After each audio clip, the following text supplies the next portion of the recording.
여러분 안녕하세요. 행정의 달인 박교수 TV의 박지현입니다. 오늘은 어떤 내용 소개해 주실 건가요? 얼마 전에 한번 영상을 올렸던 주제인데요. 과징금을 부과받은 경우에 전액 면제받기 위한 성공 사례를 소개할까 합니다.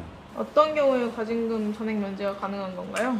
과징금 부과의 경우는 제법 여러 가지 관련 법에서 부과되는데 이번 성공 사례에 대한 구체적인 사항은 생략하고 일단 과징금 부과의 액수가 일반 개인으로서는 부담스러운 억대가 넘는 과징금을 부과받은 그런 상황이 있어서 어떤 상황에서 과징금 부과되는지 이런 내용을 이제 자세하게 설명을 듣고 그것에 대해서 이의를 제기할 수 있는 관련 자료가 있는지를 전부 검토해서 그 자료를 전달을 받고 그걸 검토를 했죠. 검토하면서 이제 이 과징금 부과의 법적인 근거가 명확한지 여부에 검토했고 과징금 부과까지의 절차, 법적인 절차가 이루어졌는지 살펴봤습니다. 그리고 또 상황에서 적용되는 그 법적인 근거에서 이제 이 감액이나 면제를 받을 수 있는 그런 사유가 있는지를 검토했고 또 이제 유사한 사건에 관련된 행정심판의 재결례, 행정소송에서의 판례 이런 것들을 전부 분석해서 이런 경우는 전액 면제도 가능하고 아니어도 일부 감액은 되겠구나라는 이 사유와 근거를 확인했죠. 그래서 준비를 하게 되었던 것입니다. 과징금 면제나 감액을 받을 수 있는 사유는 무엇인가요?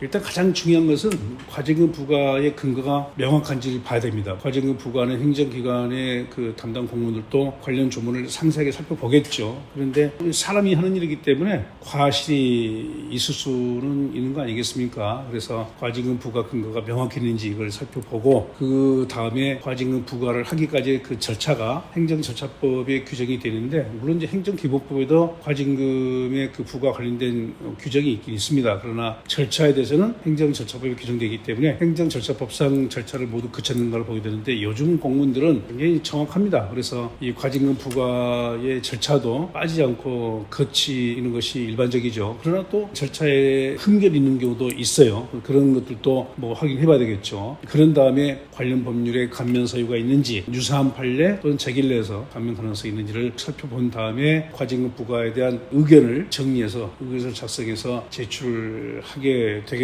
가장 중요한 것은 이제 관련 법률에서 감액 또는 면제 사유가 규정이 됐지만 그런 규정이 추상적인 행정법상 용어로는 불확정 개념이라는 용어를 사용하는데 추상적인 용어로 규정된 경우가 굉장히 많습니다. 해석의 여지가 있다는 얘기죠.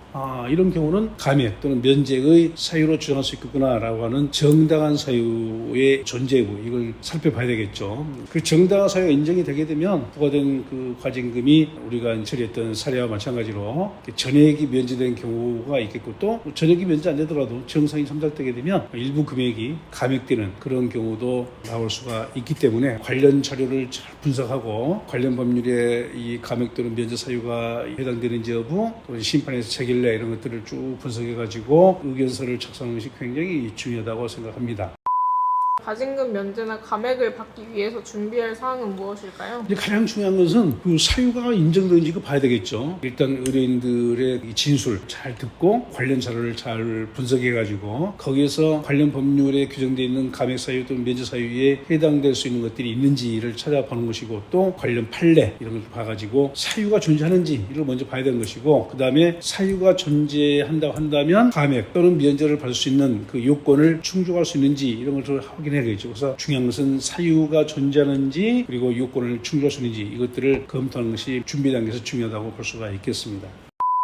그러면 과징금 면제나 감액을 받기 위해서 준비할 절차는 무엇일까요? 꽤 많은 분들이 스스로 어떤 준비를 해가지고 어느 정도 진행이 된 후에 여의치 않기 때문에 찾아온 분들이 굉장히 많습니다. 어떤 상황이 발생하게 되면 가장 먼저 전문가와 상담을 통해서 가장 효율적인 방법을 찾는 것이 무엇보다 중요하죠. 근데 꽤 많은 경우에 첫 단추를 잘못 깨가지고 그르친 그런 상황에서 오게 되면 그걸 정정하는 것이 굉장히 어렵습니다. 그래서 비단 이 과징금 사례뿐만 아니라 어떤 사례든 간에 가장 먼저 전문가와 상담을 받고 효과적인 대응법을 찾는 것이 가장 중요하다고 볼 수가 있습니다. 전문가가 요청하는 자료를 전부 다 준비해서 가져다주고 또 기억을 더듬어가지고 그동안의 경위를 쭉 메모해가지고 설명하는 것도 굉장히 중요하다고 볼 수가 있겠습니다. 이런 과징금 부과 전문가와 같은 부담적인 처분이 내려진 경우에 전혀 이렇게 반박할 수 없는 그런 건 물론 있습니다. 그런 경우는 이제 어떻게 해서라도 감액을 좀 받는 그런 노력을 좀 하는 것이 나름대로 의미가 있겠고요. 그렇지 않고 이건 너무 억울하다라고 생각이 된다 한다면 전문가와 상담을 통해서 효과적인 대응 방법을 찾는 것이 필요하다 이렇게 볼 수가 있겠습니다. 이번 사건의 경우는 개인으로서 꽤 고액의 과징금인데 그걸 잘 준비해가지고 전액을 면제받게 된 그런 사례로서 의뢰인이 고마워하는 전화를 받고 저 역시 그런 의뢰인들의 고충을 덜어드리면 직업 수행 과정에서 느끼는 어떤 보람 아니겠습니까? 그래서 이런 과징금 부과를 받은 여러분들께서는 또 혼자 고민하지 마시고 전문가와 상담을 통해서 좋은 결과를 찾게 되기를 바랍니다. 오늘 영상은 여기까지고요. 우리는 다음 또 다른 주제를 가지고 찾아뵙게 되겠습니다. 끝까지 시청해 주신 여러분 고맙습니다.